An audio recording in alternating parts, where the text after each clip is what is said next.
Sejak berakhirnya Perang Dunia Kedua, Amerika Serikat telah menjadi kekuatan militer terkuat di Indo-Pasifik. Namun pertumbuhan militer Tiongkok yang pesat di Indo-Pasifik telah mengubah kekuatan regional saat ini. Menarik untuk membahas ini dan mari kita mulai. Buat yang baru pertama kali datang ke channel ini, mungkin Anda tidak akan menemukan kami lagi bila Anda tidak subscribe. Ikuti kami untuk terus mengikuti konten-konten tentang geoteknologi dan geopolitik China berikutnya. Like, komen, dan share agar channel ini bisa terus memberi update informasi teknologi China untuk Anda. Terlalu sering kekuatan militer Tiongkok dan Amerika Serikat dibanding-bandingkan dalam skala global, di mana Amerika Serikat yang diperlengkapi dan dilatih untuk memproyeksikan kekuatan di seluruh dunia memiliki keunggulan yang jelas, namun di sisi lain, keseimbangan militer dengan Asia menjadi jomplang.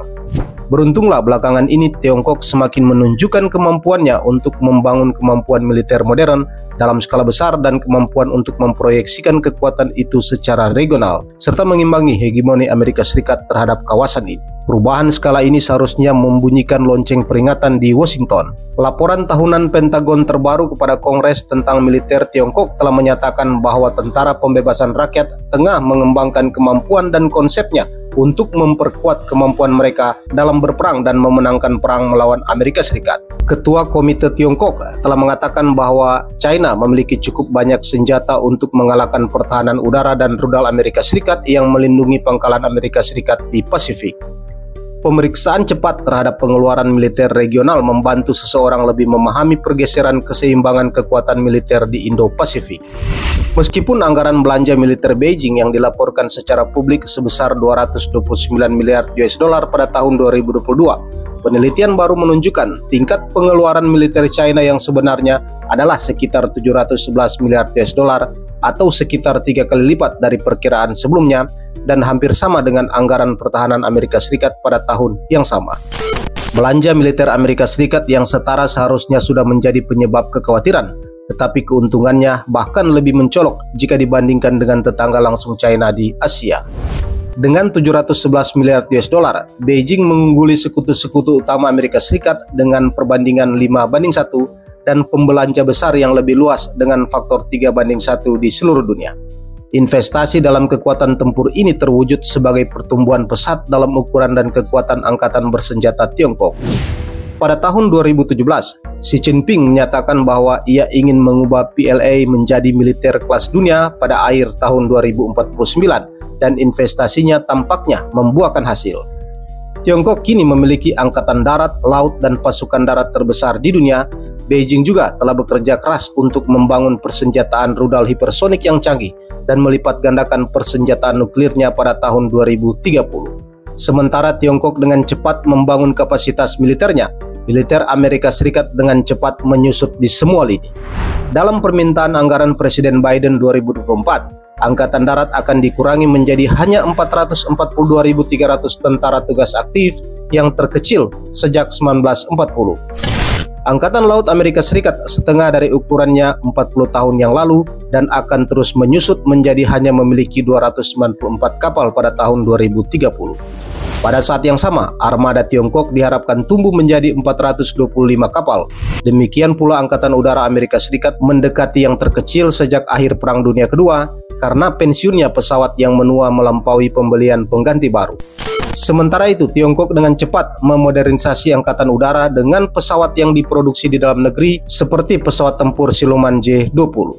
Lebih jauh lagi, sebagai kekuatan global dan untuk memenuhi kebutuhan strategi pertahanan nasional, militer Amerika Serikat harus menyeimbangkan prioritas di Indo-Pasifik dengan prioritas di tempat lain, seperti menghalangi Iran melawan agresi Rusia dan memperkuat komitmen sekutu. Oleh karena itu, hanya sebagian kecil kekuatan militer Amerika yang berada di Pasifik pada waktu tertentu. Sementara militer Amerika Serikat secara keseluruhan mengungguli militer China, China memiliki kemewahan untuk hanya berfokus pada lingkungannya dengan tujuan yang jauh lebih sempit yang memberikan pasukannya jauh lebih banyak keuntungan. Beijing mengetahui hal ini dan dapat merasakan adanya pergeseran skala, dibuktikan dengan upayanya yang semakin berani untuk menggunakan kekuatan terhadap sekutu Amerika Serikat seperti Filipina, Jepang, dan Australia. Sementara Washington seolah-olah telah mengalihkan aset ke Asia untuk melawan agresi Tiongkok. Hal itu dilakukan secara lambat dan tidak merata. Perang baru-baru ini di Eropa dan Timur Tengah seharusnya mengingatkan Washington bahwa pengalihan kekuatan secara bersamaan telah mengecilkan dominasi Amerika Serikat di Asia. Selain itu, keunggulan anggaran Beijing atas negara-negara tetangganya menyoroti peran penting aliansi Amerika Serikat di Indo-Pasifik. Kemajuan luar biasa telah dicapai tahun lalu, termasuk peningkatan komunikasi dengan India, Jepang, dan Australia melalui dialog keamanan kuadrilateral, kesepakatan kapal selam AUKUS dengan Inggris dan Australia, serta perjanjian akses pangkalan baru dan kerjasama keamanan dengan Filipina. Seperti yang ditulis Seth Cooper dari AEI, kemajuan lebih lanjut masih terus terjadi untuk menunjukkan komitmen Washington terhadap hubungan keamanan dengan mitra potensial di seluruh Asia Selatan dan Tenggara. Permintaan anggaran pertahanan Gedung Putih tahun 2025 tidak banyak membantu memperbaiki hal ini. Dengan penghematan anggaran yang membatasi pengeluaran pertahanan, memaksa angkatan untuk membuat keputusan sulit dan mengorbankan peningkatan kapasitas. Anggota Senat menanggapi dengan tepat dan berupaya memperbaiki kekurangan anggaran ini dengan peningkatan anggaran pertahanan sebesar 21 miliar US dollar dalam rancangan anggaran pertahanan mereka untuk tahun depan. Ini termasuk pendanaan penting untuk memulihkan pencegahan di Asia, termasuk peningkatan sebesar 8 miliar US dollar atas permintaan Presiden dalam pengadaan, yang mencakup pendanaan untuk kapal perusak baru, pengadaan lanjutan untuk kapal perang amfibi, perluasan produksi amunisi penting di seluruh angkatan, dan investasi utama dalam pertahanan pangkalan di seluruh Indo-Pasifik. Jika Washington ingin menutup kesenjangan yang menganga antara strategi dan sumber daya militer, ia harus menyediakan lebih banyak sumber daya untuk mendukung pencegahan konvensional Amerika yang menurun di Asia.